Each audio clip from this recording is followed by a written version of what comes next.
Viewers welcome back to Suman TV. ప్రస్తుతం మనతో పాటు ఉన్నారు 20 ఇయర్స్ నుంచి అమెరికాలో ఉంటున్నటువంటి ఎంఎన్సీ ఎగ్జిక్యూటివ్ వీరభద్ర సార్ గారు. సార్తో మాట్లాడండి. నమస్తే సార్. నమస్తే సార్, ఇప్పుడు ట్రంప్ ఒక అప్డేట్ ఇచ్చారు. H1B L1 వీసాస్ పైన ఈ ఇయర్ ఎలా వీసాలు రెన్యువల్ జారీ చేస్తున్నారు ఏంటి ఒక్కసారి 2025 నుంచి 26 వరకు. నేను నవ్వేది ఎందుకంటే ఇది ప్రతి సంవత్సరం జరిగే ప్రహసనమే. ఈ కార్యక్రమం అవుతూ ఉంటుంది. Every year H1B visa application filing time అని ఒకటి ఉంటుంది. ఆ టైంలో ఇంతకుముందు వేలంవెరిగా 65,000 వీసాస్ కోటా ఉంటే 180,000 అప్లికేషన్స్ వచ్చేవి. అలాగా 1-3 వచ్చేవి. అలా మెల్లిగా ఎక్కువ వచ్చేటప్పటికి వాళ్ళు లాటరీ సిస్టమ్ అని పెట్టి, ఎందుకంటే 60 ఫస్ట్ 65ని కట్ ఆఫ్ ఎట్లా చేస్తాను నేను, సో ఆ లాటరీ సిస్టమ్ అని పెట్టేవాళ్ళు. దాని తర్వాత ఈ రూల్స్, ఎంప్లాయర్స్ ఆ ప్రాసెస్, ఆ H1 రావడము కొంచెం పెయిన్ఫుల్ చేసేటప్పటికి నంబర్స్ తగ్గిపోయినాయి. 180,000 క్రేజీ నెంబర్ రావట్లా, తగ్గిపోయింది. తగ్గిపోవడంతో ఈ లాటరీ సిస్టమ్ ఇప్పటికీ ఉంది. ఎందుకంటే 65 కంటే ఎక్కువ వస్తే లాటరీకి వెళ్తుంది అది. లేకపోతే మాత్రం లాటరీ అనేది లేదు. యాజ్ యూ అప్లై వాళ్ళ ప్రాసెసింగ్, డెసిషన్ మేకింగ్ అవుతుందన్నమాట. L1 వీసాకి ఈ ప్రాసెస్ లేదు. L1 వీసా అంటే ఏంటంటే ఒక ఎంప్లాయీ, ఒక కంపెనీకి పనిచేసేవాడు, ఒక ఎంప్లాయీ ఇండియాలో ఆర్ వేరే ఏ బ్రాంచ్లోనైనా సరే ఆ కంపెనీలో 1 సంవత్సరం పనిచేసి ఉన్నట్టయితే ఆ ఎంప్లాయీని మీరు వేరే కంట్రీస్కి షిఫ్ట్ చేసుకోవచ్చు మీ అవసరాన్ని బట్టి. ఆ విధంగా ఒక ఇండియన్ ఎంప్లాయీని అమెరికాకి తీసుకురాదలిస్తే వాళ్ళు L1 అన్నది వీసా అప్లై చేయాలి. ఈ H1లోను L1లోను మళ్ళీ రకరకాల కేటగిరీస్ ఉంటాయి. EB1 2 3 అని, అలానే L1లో కూడా మీకు కేటగిరీస్ ఉంటాయి. మేనేజీరియల్ కేటగిరీ వేరే, నాన్ మేనేజీరియల్ కేటగిరీ వేరే. అవి వాటి ఎఫెక్ట్ వేరే ఉంటుంది. మనం we don't have to talk about it. But బ్రాడ్గా చూస్తే H1 L1. ఓకే, సో ఇది ఎవ్రీ ఇయర్ ఒక window of opportunity to apply.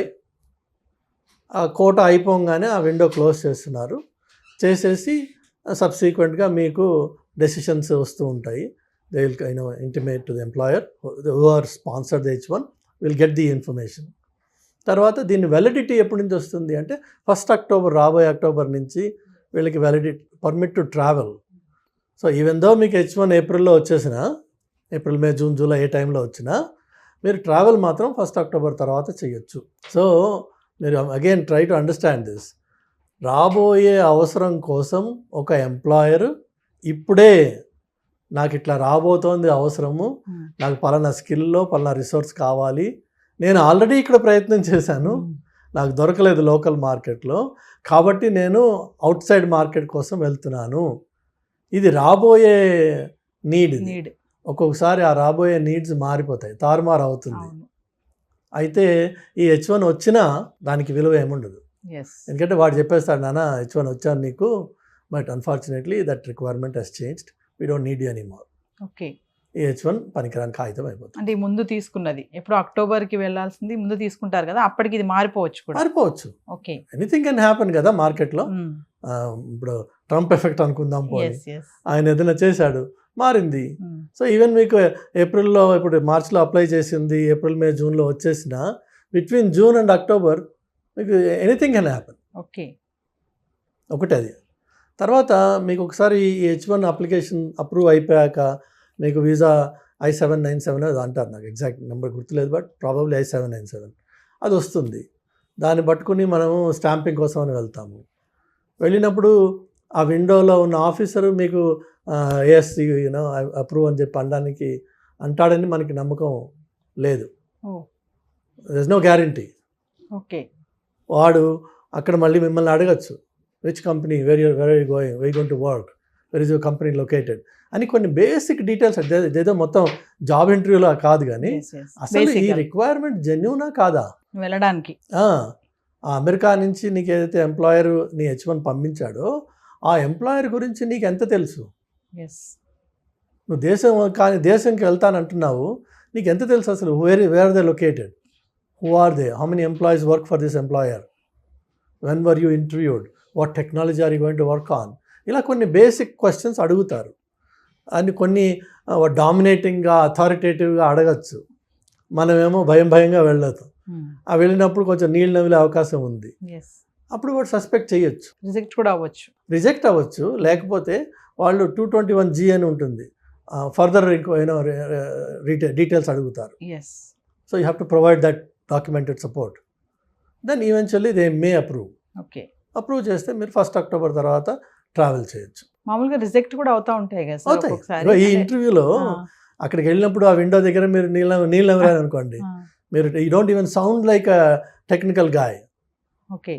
For example, ఇప్పుడు మనం అదే ఇందాక అనుకున్నాం కదా, తెలుగులో నేర్చుకుని తెలుగులో చదివి తెలుగులో మాట్లాడి అన్న మామ తంబి అని తిరిగిన వాడు ఉన్నట్టుండి అక్కడికి వెళ్ళి ఆ విండో దగ్గర మీరు ఎక్స్ప్రెస్ చేయలేకపోతున్నారు. చేయలేకపోతే వాడు, if you really that bad, viva harsh interviews ఉన్నాయి కదా, ఆ లెవెల్లో ఉన్నారనుకోండి, ఏం చేస్తారు?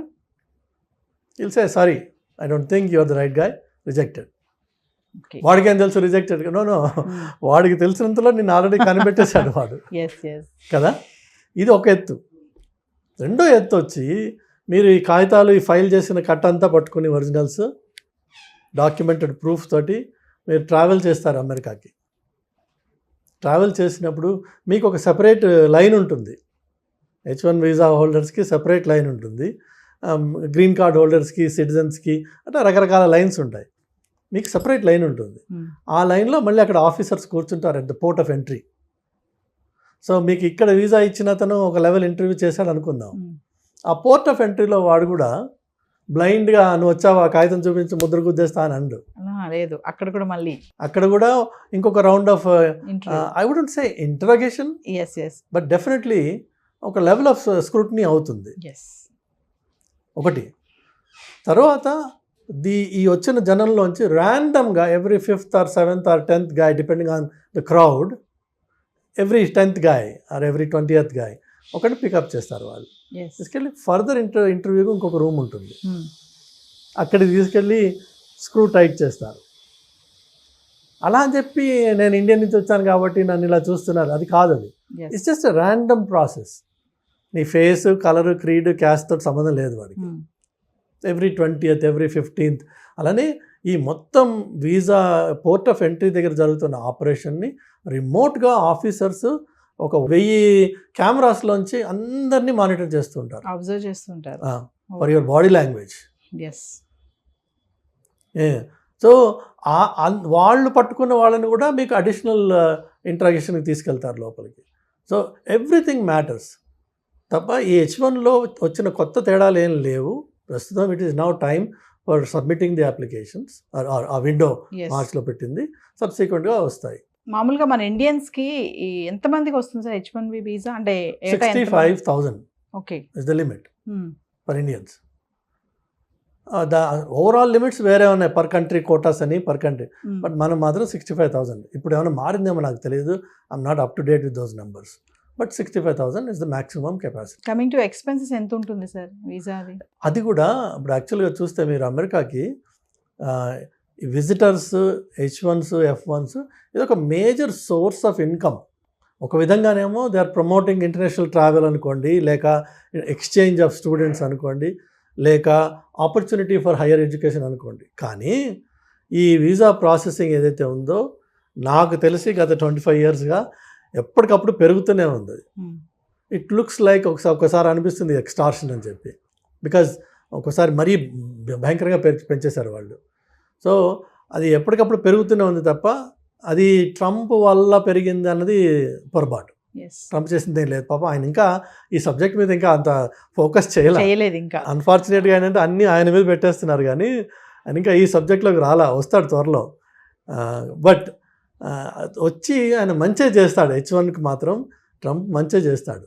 ఓకే, ఒకవేళ పొరపాట్లు ఎవరికైనా ఉంటే please take it out of your mind. Trump వల్ల H1కి మంచి జరుగుతుంది, బికాజ్ ట్రంప్ H1ని వాడుకున్న వ్యక్తి. ఆయనే చెప్తాడు ఆ మాట, నేను వాడుకున్నానని. Elon Musk is a big promoter of H1. So అందులో ఏమీ మనకి కష్టాలు రావు. మనకు నష్టం వచ్చేదల్లా ఒకటే, మన సొంత తెలివి మనకి లేకపోతే వస్తుంది నష్టం.